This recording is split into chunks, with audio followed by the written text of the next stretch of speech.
Welcome in to I Remember My First Time. Ooh, Oh, don't be nasty, Jacob. Not that first time. damn it. This is a podcast about cinematic awakenings, Oh man, you made that sound really nice this time. where we talk about movies we love with someone who just popped their cherry to that movie. Yeah, that sounds good. I love cherries. Jacob, are all the movies we do on this podcast going to be good movies? God, I hope not. Do we like shitty movies? Oh, we love shitty movies. Sometimes, even more than good movies. Are we critics? Absolutely not. But do we love movies? Oh, we love the shit out of movies. And this week's utter masterpiece is my birthday episode. The Clive Owen, Paul Giamatti 2007 classic, Shoot 'em Up. Happy birthday to you, Jacob. Thanks, Beej. Jacob, I don't get my check for donating sperm until Wednesday. Can I pay you back then? BJ, my God, are we really that bad, or are other podcasts just that good? I am BJ Leica. I didn't change mine. You know what? Leave that in there. I'm going off the fly. I am BJ Leica. I'm not a pussy with a gun in my hand. I'm a gun with a pussy in my hand. Joined as always by me, Jacob Beakus. And do you know why a gun is better than a wife? You can't put a silencer on a wife. Birthday episode time. Shoot 'em up. One of your favorites, or just one of them you were like, I'll never get BJ to watch this movie, so I'm going to make him watch it on his birthday? A combination of both. I had so much fun watching this movie like I do every single time I watch it. It's got the best sex scene in cinematic history. Talk about blowing your load. I don't know why Clive Owen was Jason Statham in that impression, but They're both from England. It doesn't matter. Everyone's the same there. Shoot 'em Up, a movie described by IMDb as a man named Mr. Smith delivers a woman's baby during a shootout and is then called upon to protect the newborn from an army of gunmen. His name was not Mr. Smith, it was just Smith. Yep, it was just Smith. But the IMDb summaries are written by users, so. Speaking of, I guess, summaries written by users, what is the IRMFT plot summary of this action masterpiece? Okay, here's the IRMFT summary. Do you like carrots? Have you ever wanted to watch an action movie where someone kills someone with a carrot once? What about twice? What if there is an action movie where someone kills someone with a carrot 3 times?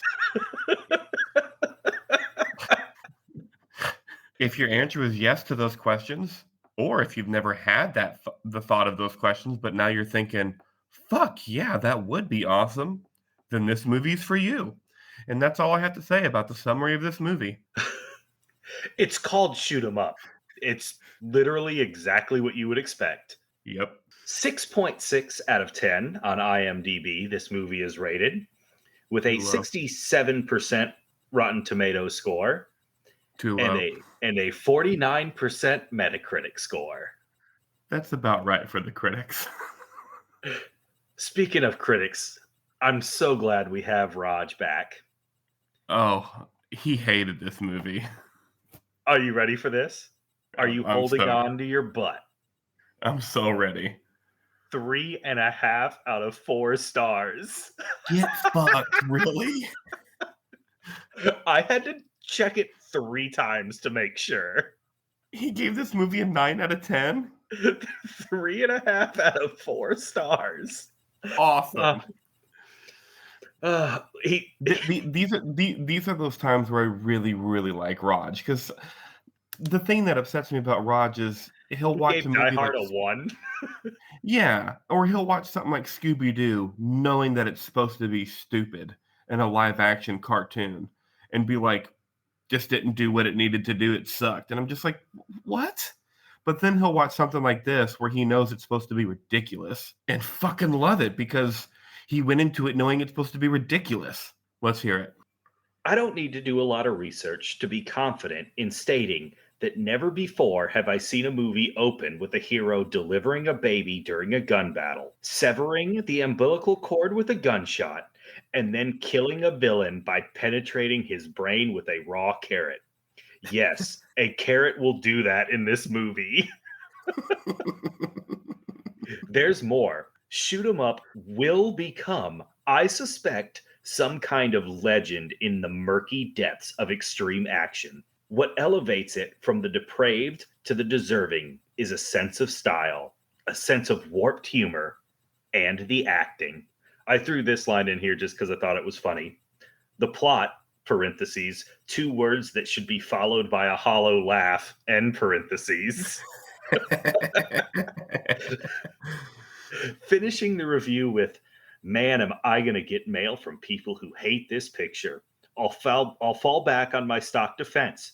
Did I, or did I not, accurately describe the film? You have been informed. Now eat your carrots. Awesome. I can't tell you how much fun I had reading this review. I'm going to have to go read the whole thing because I don't doubt the whole thing's amazing. I love that. Okay, the budget for this movie it just sucked. Let me tell you, this is probably the worst one we've ever done. It had a $39 million budget. The opening weekend in the US and Canada, it made $5,450. Oh, wait, no, sorry, $5,450,000. Okay. I can't read zeros. Its total gross in the US and Canada was $12,807.30 and whatever. It was about $13 million. Gross worldwide, just a little bit over $27 million. It did not make back its budget, and I don't care. I've watched this movie over 20 times. I'll probably watch it 20 more. I wonder if there's a cult DVD following after this movie came out. Probably, especially with it coming out in 2007. I know I owned it on DVD. There's nothing that surprises me more than 14-year-old Jacob thinking this was the greatest piece of cinema that has ever been cinemaed. That was me. Yeah. Oh man. Okay, so thoughts on the movie. BJ, you had seen this already, right? I had seen it. The only thing I remembered is there was a scene where he rappelled down a, kind of squared stairway, just firing and killing about 50 people, and he killed a guy with a carrot. That's all I remember. You remembered almost nothing. And everything at the same time. Fair. How did you feel watching this movie? Let me start this by saying this movie walked so John Wick could run. It has that feel, like the way it's shot, the absurdity. This movie's a little funnier than John Wick. It's not as well done as John Wick, but it definitely walked so John Wick could run. It's fun. It's pure adrenaline. It's I texted you as I was watching the movie. This movie is two 14-year-olds try Red Bull for the first time and write a movie, I believe is what I told you. Yeah, something like that. I think that's an apt description of this movie. Or this movie was made for 14-year-olds that tried Red Bull for the first time. There we go. Yeah. I stand by that quote. I love this movie. I hadn't seen this movie in probably 7 years, and I'm watching this movie going, I can't wait that long to watch this movie again because I'm having so much fun. And the next time I watch this movie, it won't be for a podcast, so I won't have to take notes because I don't think I ever put down my phone. Like there's not a moment in this movie that I dislike, not a single one. From the moment it starts, "You're dead, bitch." That's the opening quote of the movie. The first line said in this movie is "You're dead, bitch." And then Clive Owen just throwing down his coffee. Fuck me. That's my kind of hero. One that doesn't want to do anything but can't help himself. And it never let up from that point. I would say the only thing I didn't like about this movie, and I think I might have realized it either while watching it this time or texting you. The last 30 minutes doesn't hold a candle to the first hour. And the last 30 minutes is good. They were going 120 for the first hour, and then they started going 100. Yeah, and yeah, it's kind of like the your typical storytelling when you build up to the climax. It climaxes way too early, and the Yeah. come down is too long. I'm glad that wasn't just me because I believe you have coined the phrase on this podcast, "rednecking it up." Yeah. And before I watched this movie, I went to the gun range and then watched the Royal Rumble and then watched this movie. So you were So rednecking it up. I was wondering if I just like ran out of adrenaline halfway through this movie. I was kind of like, is the second half that good? But I was just worn out on action by this point because I had a whole, and I say a whole day. This like that started. I think I went to the gun range at like 5:30 p.m. So this was like boom, boom, boom, boom, like straight 8 hours straight of rednecking it up. And I was like, did I just lose steam in that last hour? But okay, I'm glad it wasn't me. Well, me kind of skipped over because I love this movie so much. I remember the first time I watched this movie. I was like a sophomore, junior in high school, and I didn't know anything about this movie. I bought it without watching it because its title was "Shoot 'Em Up." Yep. Duh. Like sophomore, junior, Jacob in high school was buying this movie based on name alone. It's the first Clive Owen movie I've ever watched. It's the first Paul Giamatti movie I've ever watched, and it has made me lifelong fans of both. I'll watch anything those two are in just because of this movie. All of the blood, all of the action, everything. It made me so happy as a teenager. How'd you get this movie? Because it's definitely rated R. You were not 17. No. You know what? I might not have bought this movie in 2007. Oh, I might that's have true. bought I might have bought this movie as a senior or just after my senior year. Okay. But also, Blockbuster didn't care. Yeah, that's true. And you probably looked 22 when you were 16. Yeah. Yeah. In my senior year, I was already growing out facial hair. Like my sophomore and junior year, I wasn't because of football. But whatever. I already talked about what I didn't like about this movie and what I didn't like about this movie. Did you want to add anything else onto those? Great soundtrack. Great Oh, mid 2000s soundtrack. And the soundtrack to this movie is awesome. I'm sure we'll get to it, but I mean, there's an action scene where Motorhead's Ace of Spades is playing during the whole time, and that is a top tier action fight song. Yes. And I believe we will get to it. There's no doubt in Yeah, my mind. Anything else you want to add to what you liked or didn't like about this movie? it no, because it's exactly what you expect. There's the kind of humor bits thrown in. I thought were a pleasant surprise that I was not expecting. Yeah, I did enjoy it was the one thing that I left out of my summary that I was kind of disappointed to leave out, but I just had to focus on the carrots. But I loved the Looney Tune bits of Bugs Bunny and Elmer Fudd. I'm surprised you didn't mention something about a lactating hooker in your plot summary. That's the only notes I would give it you is add something about the lactating hooker. Fair. That should have made it. BJ, I'm would you? sorry, lactating sex worker. There you go. Don't want to get canceled after my joke last episode. Got to redeem ourselves a little bit. So, would you consider this a good or a bad movie?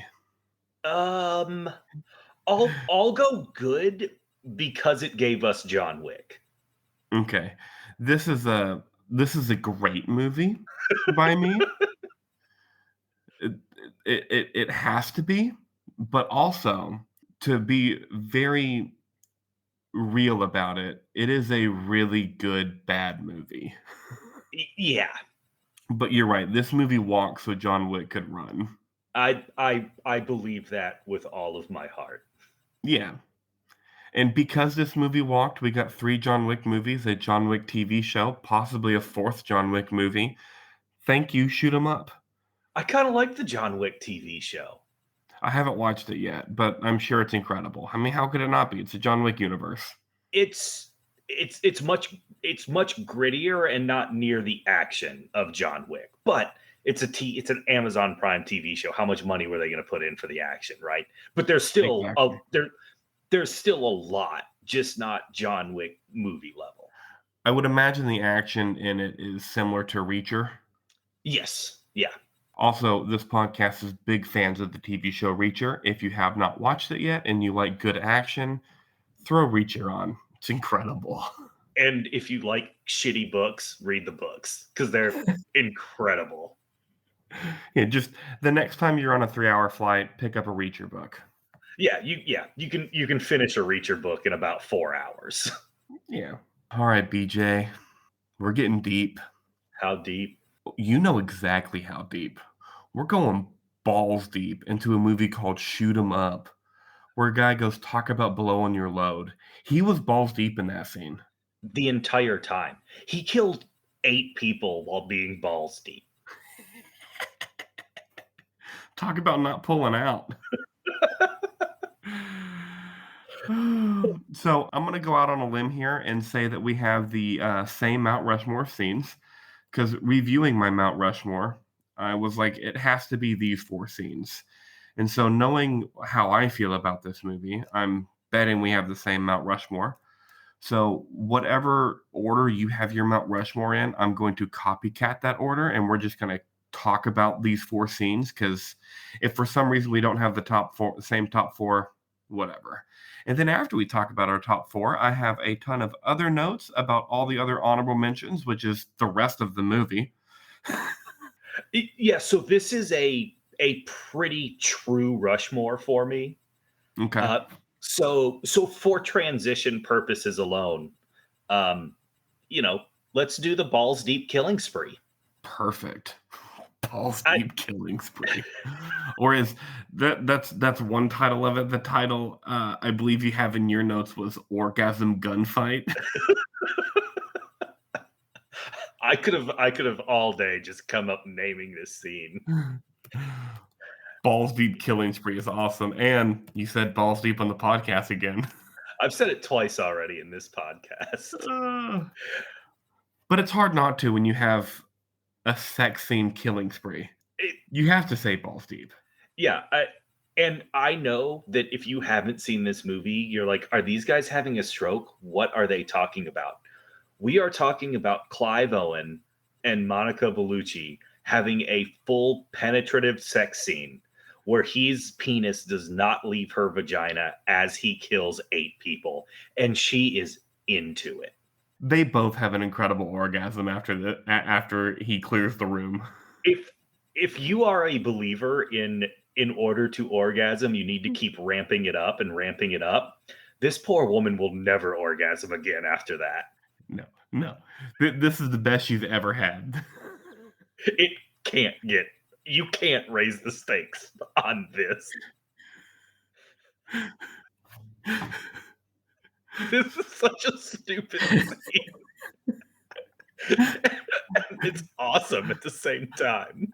I'm gonna start off this scene with a quote by Clive Owen, because with how dumb this scene is, I love one of the little bits in the movie, which I know you loved, is everything that he hates. He talks about all the stuff that he hates throughout the whole movie. And he starts off the scene getting into this room talking about stupid action movies, which this one is, but they refuse to go down certain tropes. And he goes, I hate those lame action movies where the good guy only calls one guy and they turn on him. So I called everyone. And then it proceeded to do one of the dumbest action movie scenes of all time. I And would it was also incredible. I would also like to point out that Monica Bellucci's seduction move is taking a finger of baby food, seductively licking it, and saying, "Are you hungry?"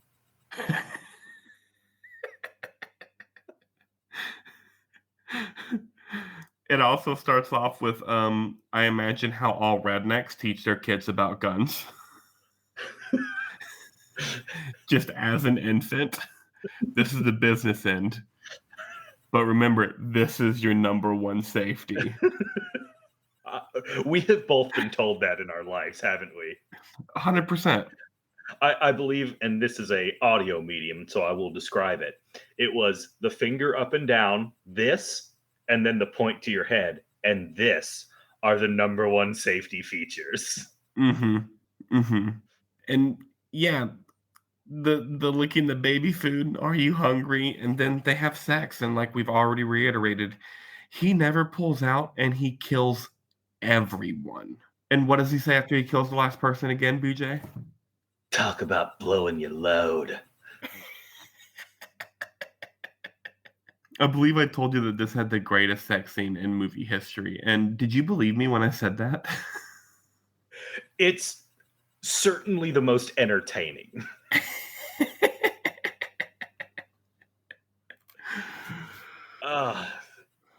So after that, again, True Rushmore here. That was just a transition. That's probably number 2, but whatever. I will go with my next scene as Home Alone gunfight booby trap. Yeah, when they're in the Hammerson factory. Great fake gun company name. Incredible fake gun company name. Again, in this scene, we get those things that Clive Owen or Smith hates. The sipping the coffee, the Oh, that poor security guard. Poor security guard. I love that that's the only security guard he doesn't kill. Did you notice that? Yeah, because he was tied up and he booby trapped, I don't know, a dozen guns and tripwires around the place. In like a matter of minutes. I love movies. I love movies that just don't care. They're just like, yep, he did this in a matter of minutes. And with nobody seeing him. Probably one of the best quotes of the entire movie. You want to know why people in this country love guns? Because it's where a poor man can become rich and a pussy can become a tough guy if he's got a gun in his hand. And then you got Paul Giamatti goes, I'm a tough guy with a pussy in my hand. Again, it's exactly what it sounds. He booby traps a bunch of guns and kills, I don't know, a dozen factory workers. Or you get another carrot in this scene. He throws a carrot up as a diversion. Like, this guy's got so many carrots on him at all times.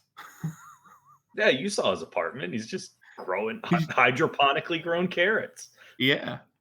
Which is why his eyesight's so good, which we get in the movie too. We'll get to that though. It's an honorable mention. I love Clive Owen. Just like Paul Giamatti is like, you're a pretty good shot, and he goes, you should see me spell my name in the snow. And then just one more thing before we leave the scene. After booby trapping everything and killing everybody, he just looks at the security guard and goes, "What do you think of the Second Amendment now?" Cool scene. Cool scene. I loved how many people he killed in a matter of like 2 minutes. Let's go on to the next scene, which is the opening scene. Again, the opening line of this movie is "You're dead, bitch," and I was like, I better buckle up because we're in for a ride. And as Roger Ebert says, he blows off the umbilical cord with a bullet. How incredible. And then after he stabs him in the mouth with a carrot, we get one of the best one-liners in action movie history. Eat your vegetables. And you can tell Paul Giamatti is not ramping this character up. He just comes out of the gate at an 11. This movie is incredible. I was like, what are you doing, Paul Giamatti? Calm down. Oh, I love him sliding under the oil in the car and killing people, shooting tables, jumping over the table and jumping through the window. And we get the title screen there of "Shoot 'em up." I love when stupid movies do that. Shoot, if the movie's called Shoot 'Em Up and you don't shoot the title screen onto the screen, I don't want to watch it anymore. Yeah, that would be like having a Fast and the Furious franchise where you have names movies Fast 5 and Fast 6, and you get to 10 and don't call it Fast 10 your seatbelt. Exactly. Which is, again, why we have not watched that movie yet. Boycotting. Yep. Creative boycott. I'm sure they're losing a lot of money off of the two hosts and the one listener of the show boycotting Fast 10. I mean, Fast hey, X. hey, listen, 60 grand, Jacob and I'll split it 30 grand a piece to change the title Fast 10 your seatbelt. Yep. Easy. In this scene, they don't waste any time. We get the first instance of, you know what I hate? These fork yellow jackholes wearing ponytails. And then he shoots the ponytail off his head. Oh. And I love Paul Giamatti when Clive Owen and Paul Giamatti are looking at each other and Clive Owen's trying to use his gun. He goes, "Oh yeah, that's the newest thing. Fingerprint on the guns makes firearms safer and cuts down the crime." And any scene in any movie that has the phrase "nice knockers" has a good chance of making my Mount Rushmore. I love it whenever I I forgot. love the term knockers. Yeah, that and when he tastes the breast milk off of the dead woman. I He's forgot that breast milk. Get me every wet nurse lactating hooker in the city. I thought that was in this scene, and when it didn't happen, I was like, "Oh shit, the free movie website that I'm watching messed this scene up." But I didn't say anything because I was watching it with Nema and she had never seen it. And then it happened later, and I was like, "Okay, there we go." And then to end this scene, because you have to, he goes, "Fuck you, you fucking fuckers," and then just jumps to another building with his baby in his hand. Incredible. And he shoots the neon lights out to spell "fuck you." That's where I was going next. And then Paul Giamatti shoots. It zooms out a little bit, and he shoots another letter, and it says "fuck you too." Just incredible movie making right there. I wish this movie made more money. It should have. Green light, shoot 'em up too. And you've already gotten a teaser as to what our number one scene was. It has to be the Ace of Spades scene. Yeah, and it's such a great scene. I love a dummy waiter. He takes on 50 people. Something like that. Just rappelling down, double handgun firing as he's rappelling down the middle of the stairwell, hitting every person with every shot. Except for Paul Giamatti, because you can't do that. And that's just how they end the scene. They start the scene in his place, and that's just incredible. I don't even know how to. All this is happening with Ace of Spades playing in the background. It's like the last fight in Thor Ragnarok where they're playing Led Zeppelin's Immigrant Song. It just adds so much to it with that soundtrack. And on top of the Ace of Spades, me being a metalhead, we even get more metal in here. Clive Owen's like, "Do you see this? On this channel, every time this lame-ass politician goes on about gun violence, he cries. Turn on death metal, it shuts him up." And I'm like, hell yeah. Yeah, and then they go to the death metal club, and Monica Bellucci rips somebody's penis piercing out. Yes, which I'm glad that we end this scene at the same point because I also go through the heavy metal club.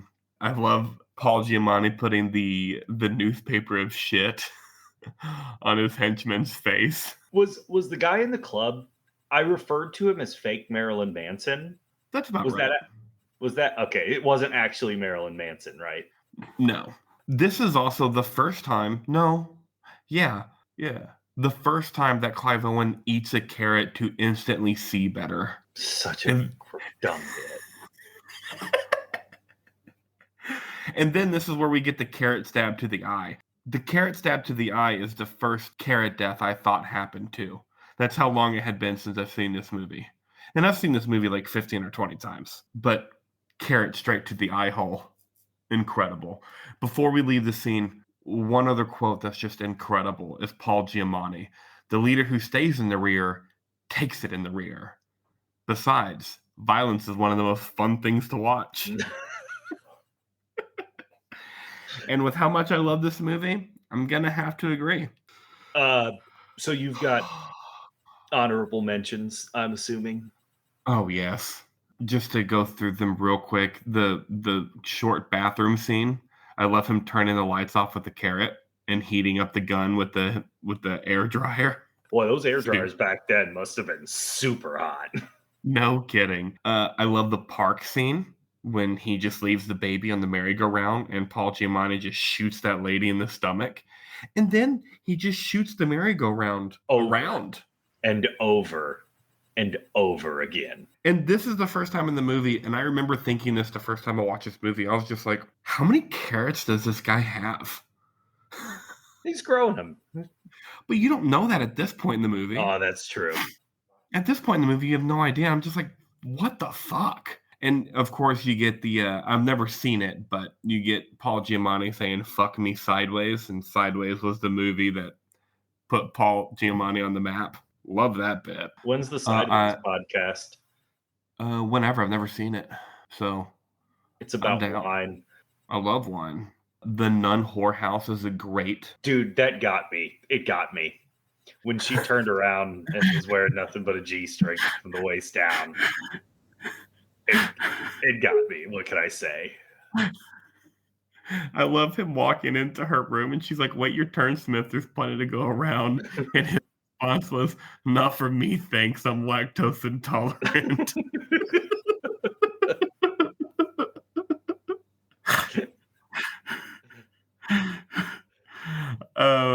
And then Paul Giamatti showing up, and they're just like, "What's up, Doc? Oh, you're a rascally rabbit, but not wascally enough." And Clive Owen shoots him, and then he goes, "Nothing like a good hand job." You're going to mention the pawn shop scene right That's about the here next, too, right? that, Okay. that's the next one. I love the pawn shop scene. I can't lie. I start the pawn shop scene with, of course, them being in a luxury car. He's like, "You want to know the difference between this luxury car and a porcupine? With the car, the pricks are on the inside. Why don't you go to the police?" "I can't go to the police. I'm the Unabomber." They caught the Unabomber. They think they did. And she goes, "You're the angriest man in the world," after he runs that car off the road. And he goes, "If I remember right, you used to like it like that." Boom. And then, yes, now we're at the pawn shop, and he's just like, "Can I cover the rest with food stamps?" And then we have your opening, or one of your opening quotes: "I don't get my sperm check until Wednesday." And she's like, "You can have half the bullets now. When you come back with the sperm check, you can have the other half." All right, deal. And then she just disappears, and she's just blowing this guy behind the dumpster. She's like, "I'm trying to make money for us, bro." And he's like, "Money for what?" And she's like, "I'm making some money for the baby. Bulletproof vest is a better investment than a crib." And his response was, "Makes me think what you do to put him in the right school." And then, what? I got a couple more because I want to talk about this whole movie. I love the museum scene where he starts spanking the mom. You can't put that scene in a movie now, not in 2024. No. I love him using the gun as a engagement ring. She's hiding out in a tank in the middle of a museum. Great. Great spot. Because we are the IRMFT pod, we have to bring up the car chase scene and him jumping through the sunroof to get in the car. What I liked about that scene is he does when you're playing golf and you're riding the golf cart, you just kind of drive by a ball and pick it up. He did that in a real car with a gun. With a carrot. That's right, yeah. He picked the gun up with a carrot. I believe carrots are magic in this world. That's my interpretation. Fair. I loved him taking off a seatbelt and flying through the windshield to kill everybody in the van. They're so shocked when he comes into the van. I also love Paul Giamatti just being disgusted by the fake baby. Oh, that's disgusting. That's just sick. Like How'd that's where they you draw the line. how'd they get the fake baby? Who knows? Who knows? Why not just use a doll? I don't know. Who knows? You have the skydiving gunfight. Oh, after he kills the presidential candidate, where Yeah, I've never cared less about a character in a movie ever. and and thankfully they killed him super quick and didn't even let him finish talking. Like, thank you. That was a perfect way to kill a character that I don't give two shits about. Right. Yeah. And then I'll end it. I'll skip the Hammerson dying scene because, yeah, I mean, it was cool with him using the bullets on the fire, but whatever. Just totally unrealistic. But the Dairy Queen scene, or what they call the Dream Queen, him just throwing the Oh, gun up, him throwing the gun up in the air and catching it with the carrot and shooting off the dude's middle finger, shooting off the dude's earring, and then shooting the foot through the guy's hand. Awesome. yeah. And the fat guy drinking the milkshake the whole time. Yes, which was another one of those what I hate scenes. Yeah.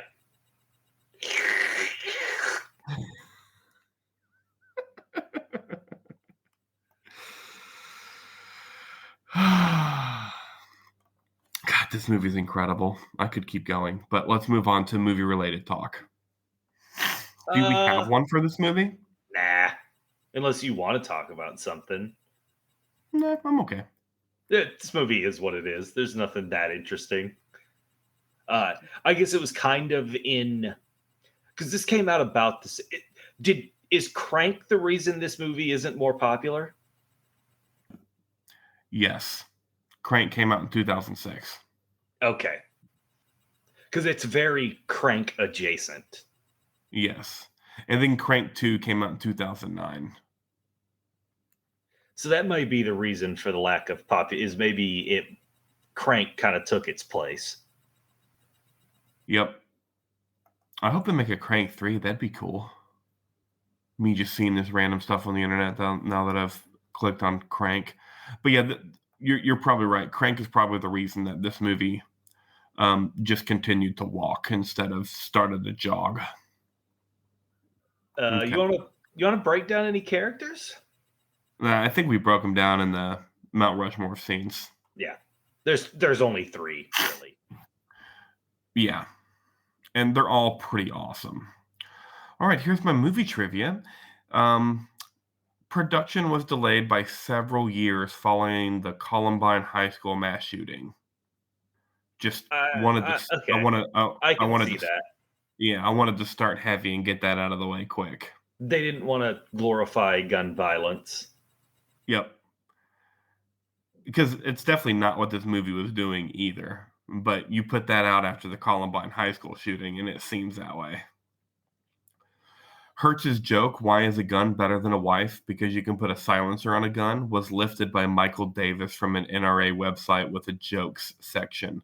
Because, of course, the NRA website had a jokes section. Uh, Again, the example of people who aren't funny trying to be funny Yep. Yep. because it Smith, works. It works in this movie because it's a bad joke. The joke's correct. not funny. The funny part is how bad the joke is. Correct. Smith uses a total of 18 different guns. There was reportedly 15 gallons of fake blood in this movie.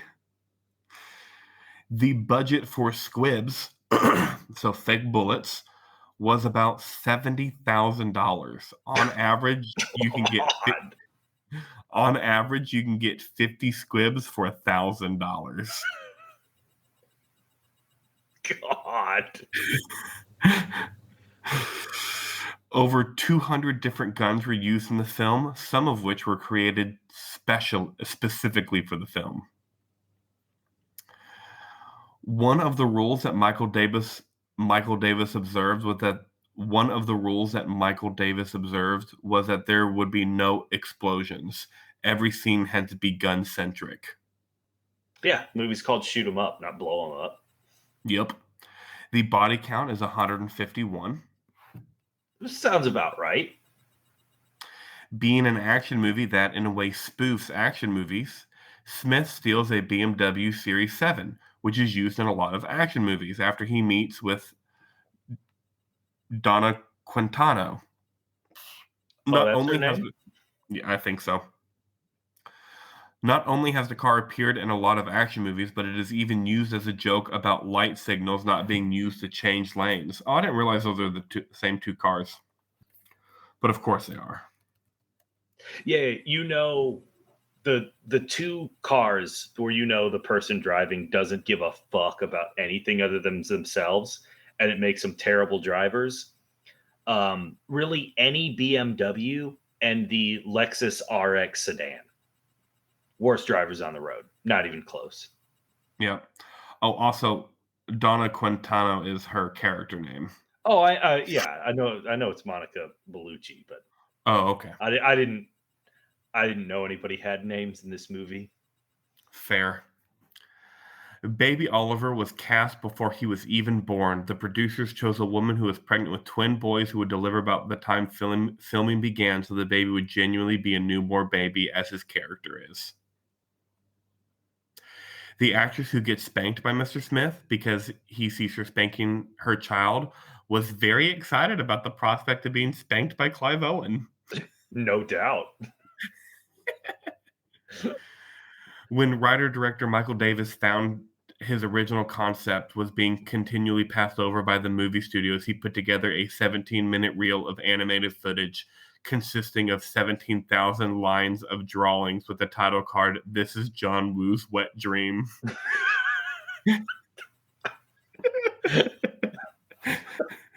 John Woo's Wet Dream. That has to be in our description for the pod whenever we post it. Oh, that's incredible. Yeah, it does feel like John Woo and Robert Rodriguez made a love child. Mm-hmm. For the skydiving scenes, which were shot against green screen, of course, Clive Owen essentially spent 4 9-hour days strapped into a Circus de Olay harness up in the air. Ugh. Sounds awful, but it came out beautifully. On the show Mythbusters, they tested whether shooting a merry-go-round would cause it to spin like it does in the film. It proved impossible to spin it with a handgun. Only a much more powerful rifle could cause it to spin, and then only very slowly and with repeated shots rather than quickly with only 1 or 2 shots as in the film. Yeah, But yeah. duh. Mass times acceleration, right? You need a big, heavy bullet. Yeah. In 55 days of shooting, Michael Davis only went over schedule by an hour and a half once, which just sounds incredible for a movie like this. Yeah, but at the same time, a movie like this, it's like, fuck it, we didn't get that shot. Everybody go home. Fair. There are This is several. The Revenant. There are several references to Warner Bros. Animated cartoons throughout the film. Smith is wisecracking and eats carrots like Bugs Bunny, whilst Hertz hunts him down like a darker Elmer Fudd. Note, they even have similar facial structures.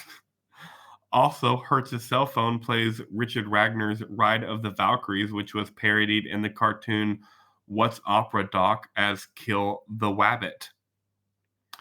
Monica Bellucci's character is Donna Quintano, so her initials are DQ.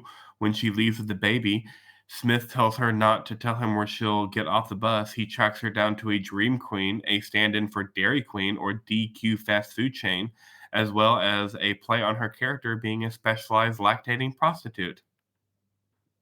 That is not a phrase that should ever be uttered in humanity. Specialized lactating prostitute is a horrible business card. Okay, Paul Hi, Giamatti. I'm George. I'm an accountant. Hi, I'm Donna. I'm a specialized lactating Specialized. prostitute. Paul Giamatti trivia. Director Michael Davis and Paul Giamatti had a lot of fun deciding on the look of Giamatti's character, eventually settling on a bad comb-over and a slightly lopsided goatee, indicating how sloppy the character would be in some areas. Unfortunately for Giamatti, he made Shoot 'Em Up during the 2005 Oscar season when his film Cinderella Man was heavily in play, and Giamatti had to attend all the major award functions looking slightly disheveled. I mean, Awesome. no shots fired, but Paul Giamatti, not exactly a sex symbol. No, not really. This was Paul Giamatti's first experience handling a firearm. Both he and Clive Owen attended a gun school to familiarize themselves with how to handle various weapons. And Giamatti jokingly referred to the moment where he fondles a dead woman's breast as his best love scene. I would like to get your brother's opinion because I feel like handling handguns in a movie is his version of me with people smoking cigarettes. Because like I didn't believe Giamatti was a like high level assassin gunman, but like it didn't seem like he'd never used a gun until weeks before. Right. We'll have to wait till he watches the movie and ask him because I damn sure know he ain't watched it yet. Monica Bellucci, You bought it when you were in high school, so y'all were living together and you didn't have him watch it with you? there was a time when me and David didn't really hang out, Oh, okay. and it was right around that time. In Okay. fact, he moved out of my mom's house the end of his junior year in high school and finished his senior year in East Texas living with my grandparents. And then he dropped out of high school, got his GED, and then joined the military. Okay. All right. He was like 3 months away from graduating, and he was like, I don't want to do this anymore. I want to work at Walmart. It's 3 months, dude. Just suck it up. Like, Yeah. Childhood was fun with our stepdad and all the shit that went on with that. And David just had enough and left. And then once he got out there, did his own thing to the max. So yeah, yeah, we weren't really hanging out at this point. And then he got married at fucking 18 or 19. And here we are in 2024. Father of 3, twins and a newborn, been married all of his 20s and in the military. And he hasn't watched Shoot 'Em Up yet, so he'll enjoy the fuck out of it. yeah. Monica Bellucci, who is polyglot, dubbed herself for the Italian and French versions of the film. In interviews for the film at the time of its release, Monica Bellucci referred to her character as a trash Bond girl. Ironically, 8 years later, Bellucci would actually become a Bond girl in Spectre. Um, give me trashy Bond girl over normal Bond girl any day of the week. 7 days a week, 52 weeks out of the year. I like my women just a little on the trashy side. Well, they wear their clothes too tight and their hair is dyed. Love it. Love it. Clive Owen was director Michael Davis's first choice for the lead. If you've ever seen Children of Men, Clive Owen's character also delivers a baby in a very awkward situation. I've not seen Children of Men. It's pretty good. It's not a podcast movie, but there's 2 different scenes in that movie where it's one take for over 8 minutes, and both are incredible. But it's a pretty good movie. Oscar Beatty. No, because it's an apocalyptic film. The director is just good at what he does, and Clive Owen is also good at what he does, so they decided to do some shit. What happened to Clive Owen? I really don't know, but Did he get market corrected by Gerard Butler? probably put both of them in a movie. It'll be fucking awesome. I'm so down for that. The first gun Smith uses is a Walther PPKS, the usual gun of James Bond. The gun jams on him and he calls it a piece of crap. This is an in-joke to the fact that Clive Owen was once considered for the role of James Bond that eventually went to Daniel Craig. Hmm.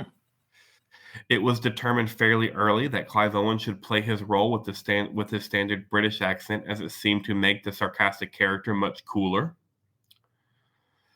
In the beginning of the movie, during the rooftop scene where Clive Owen character shoots the neon sign to spell out "fuck you," he says, "Fuck you, you fucking fucks."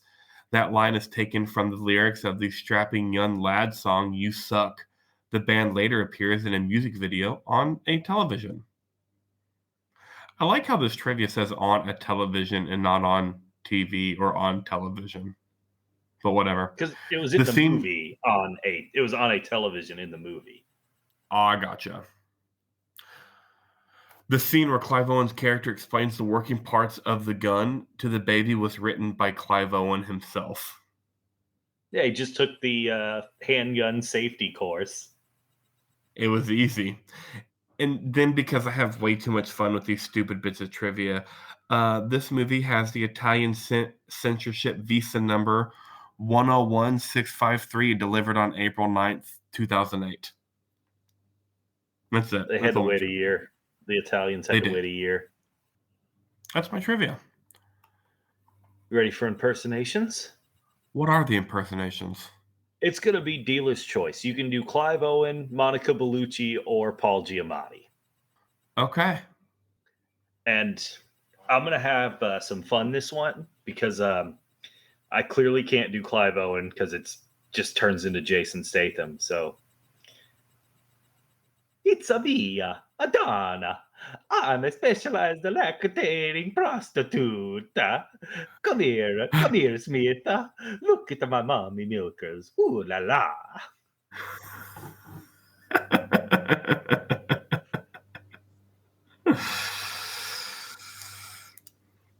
Perfect.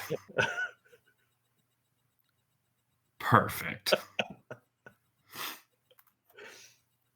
I can't do Clive Owen either, but I'm going to because I'm horrible with accents.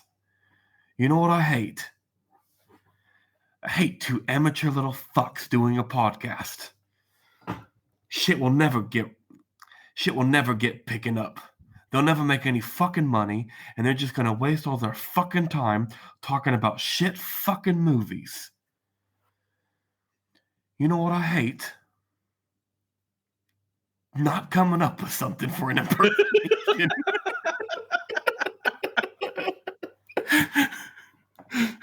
That's what I got. I like it. I like it.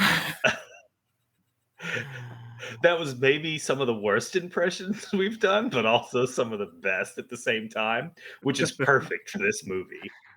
Yes. Okay, final thoughts on this movie. Incredible. I can't wait to watch it again already. I'm excited Yeah, for David to watch it.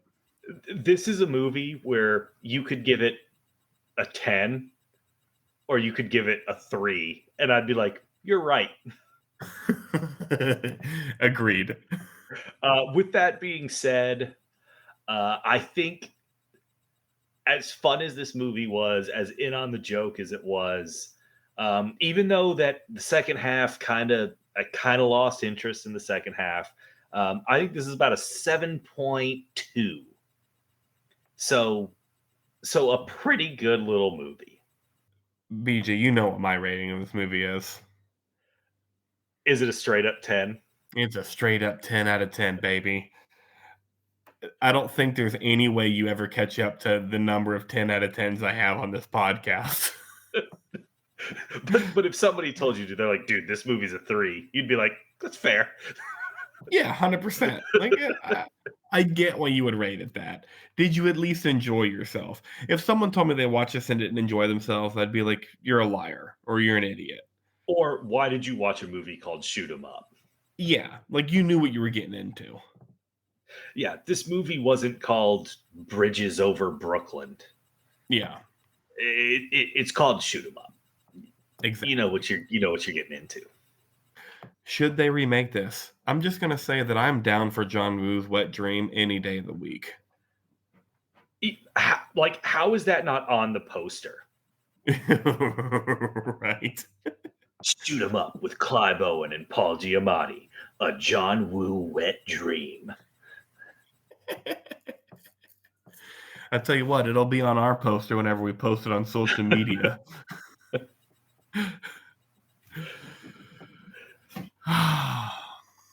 All right, BJ, here we go. I've got some quality reviews. And it being my birthday episode, I kind of went all out. Because why not? The first one that I have is titled Yes by The One That You Wanted. You're the one I Nothing. want. Ooh, ooh, ooh. Nothing but smiles from start to finish for this totally underrated asteroid. What I love most about this film is how it equally pisses off both sides of the gun debate, and this film is nothing but action from start to finish. Does it piss off both sides of the gun debate? It does. Look it up online. Okay. From Kool-Aid Bro 7, titled This Hang Movie. on. I'm pretty sure we've done a Kool-Aid Bro 7 review before. Have we? I'm almost positive. Awesome. He's welcome on the pod. Well, from Kool-Aid Bro 7, titled This Movie Cures Any Ailment. When I pushed the button to watch the sky open up and I heard angels singing then out of nowhere, my bum knee felt brand new. My depression gone. Crohn's gone. Even my allergies are gone. Yes, that's right. I can breathe out of both nostrils, and it's all thanks to this masterpiece. This movie cured his Crohn's disease. I'm picturing the commercial right now. Do you suffer from allergies, migraines, Crohn's disease? Have you tried watching Shoot 'em Up with Clive Owen? Please visit your doctor before. Side effects include severe awesomeness. From Icebond 17, simply awesome. Crank on steroids. Let's get one thing out of the way straight away. Shoot 'em Up is easily the most outrageous and funniest and most balls out action film ever made. Saying that, it's not for everyone. Firstly, it's silly, and calling the events that unfold over the top is a huge understatement. The film doesn't take itself seriously for a second. The action is almost cartoonist in nature, and there are at least 5 jaw-dropping scenes, and by the end of this film, you will never look at a carrot the same way. Like I said, it's not for everyone. Some will love it, others will loathe it. Regardless of which camp you fall in, I think pretty much everyone will agree after seeing this film that the Broccoli family must have been asleep during Clive Owen's Bond test screening. This film has more Bond in his left arm than Daniel Craig has in his entire body. And the best thing, he doesn't even try, like a certain Scottish actor you may recall. In fact, this review is pretty pointless. This is the only film you'll see Monica Bellucci get shagged during a shootout. Nuff said. Go watch it. Shagged during a shootout. And then my last good review from PH-6819. It's a remake, silly. Hey, Joe, we got the okay to remake that Brit piece, Children of Men. Pow! So what's the treatment? We got to chop out that political crap and the anti-establish stuff?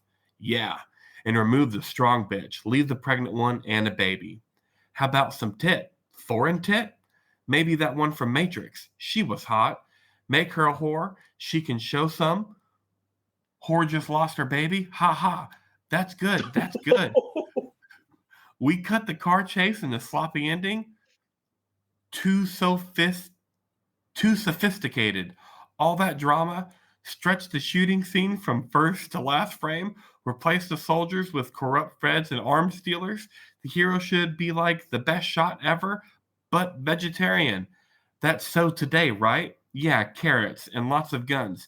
Best part, you know what? We've got Clive Owen to do it. Did you just have a stroke? What happened? What were the words you just said?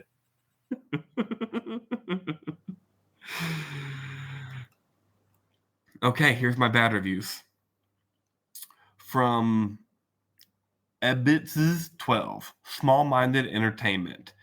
This film can only appeal to small-minded people who enjoy shoot-'em-up computer games. Throughout, no one uses a toilet or eats a meal or even sleeps, at least not in the boring sequences I managed to watch before switching off. If it wasn't for X scenes, this would make a reasonable children's movie and a good advert for the NRA. What so you think a movie titled Shoot 'em Up is going to be a highbrow Oscar worthy piece of cinema? This guy did. Also, what It's movie did not you even watch? it's not even shoot them up. It's shoot 'em. Yeah, with Apostrophe apostrophe EM. EM. 9 out of 10 movies don't there's no scenes where someone uses the toilet, eats a meal, or sleeps because there's I've scenes that don't need to be in a movie. Yeah, I think one of the only ones that does it right was Pulp Fiction, and John Travolta died right after coming out of the toilet. Ryan Reynolds and Michael Bluth pissing in a magical water fountain to switch bodies. That's a good bathroom scene. Ryan Uh, Reynolds Harold and and Kumar. Harold and Kumar go to White Castle. You just sunk my battleship. That's a good bathroom scene.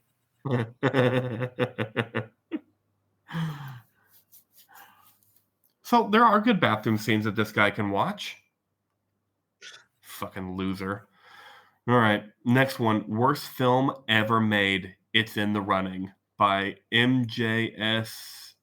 I can't even say that. The fact that this movie has a 7.0 rating is completely depressing.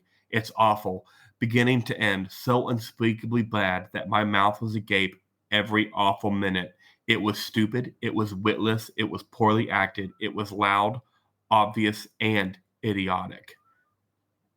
And worst of all was the hypocrisy. It has been stated in other comments, but it needs to be stated again. This film is a commercial enterprise selling you on the hopes of seeing dozens of people shot. They are making money off a portrayal of killing each other with guns.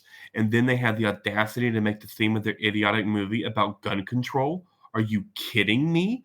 The only industry that makes more money off guns than gun manufacturers is liberal Hollywood. Someone has to call them on this garbage. And no, I didn't give the film 1 star simply because of its mind-blowing hypocrisy. It's legitimately that terrible. No one involved in this piece of junk should ever work again. Tell me you hate fun without telling me you hate fun. 2 more. Such a terrible movie, I signed up to leave this comment. Terrible, horrible, awful, piece of shit. Don't Oh, waste your money. congrats on the thesaurus, bro. Don't waste your money. Bad acting, stupid scenes, crappy jokes, shooting out a sign to show fuck you, then shoot out more to say fuck you too. That is just stupid. Shooting an Uh, umbilical by stupid, do you mean genius? shooting an That's an umbilical antonym. shooting an umbilical cord of a newborn baby, that is retarded. Cutting off a guy's hand to shoot a gun, ridiculous. Everyone happened to be at the right place at the right time to figure things out, like finding the exact hooker they were looking for in minutes, finding the broken car window in the exact place he was walking, knowing exactly what building he is in, happened to turn a TV on heavy metal music while baby is crying, etc. What the hell is up with the carrots? It is just dumb. I'm watching it now and I just cannot list all the junk in this movie. Do people not understand titles of movies or watch trailers? I, I'm so confused on like the bad reviews on movies like this because say what you will about this movie, it is exactly what it presents itself as. Yes. Okay, last bad review. I Are think you that's it. mad? Are you mad reading these bad reviews of a movie that you think is a 10? No, I had so much fun. That's why I have so many of them. Because I just love that these people don't get it at all. Yeah, yeah. The point of a lot of the jokes is that they were dumb. That was Yep. the point of the jokes. Yep. Okay, last one by R. Paulino 10, titled I'd rather ram 2 giant carrots in my eyes than watch this movie again. This has got to be one of the phoniest action movies ever made. There was absolutely nothing believable about it. An episode of SpongeBob SquarePants was more convincing than this heap of crap. There was nothing believable about this movie. It was tacky and very amateurish. The plot was ultra ridiculous, and the main character's tacky one liners were enough to make me want to ram 2 overgrown carrots in each ear till they bled. I think the entire movie was a big joke, with the most ridiculous part being the nonstop love-making scene, regardless of the fact that the characters are being shot at from all angles. Somebody please kill me now. If you are into non-convincing action filled with back-to-back baloney, this is the movie for you. If you like We carrots, are. this is the movie for you. I mean, he's right about everything, Yeah, but also that's what makes the movie kind of awesome and fun. yeah. So, question of the pod. Should people watch this movie?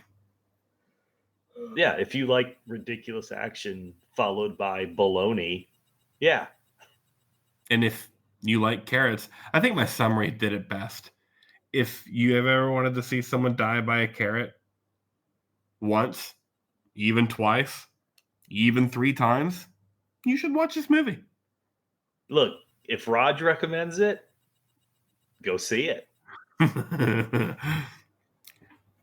Enough said. Three and a half out of 4 stars from Raj blew my mind. Is that the highest Raj movie we've had? Or if we had No, a 4 out of I 4? think we've done a 4 out of 4 before, but Okay. This is the highest bad movie we've had out of him.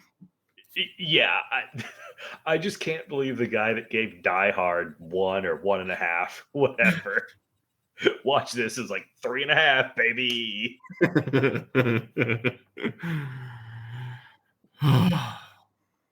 Well, happy birthday to me. I love this movie. It was so awesome. That's the we are on Twitter, Facebook, Instagram,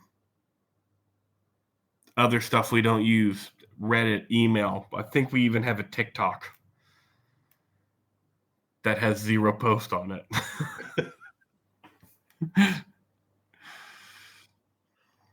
That's us at IRMFT. Until next time, bye.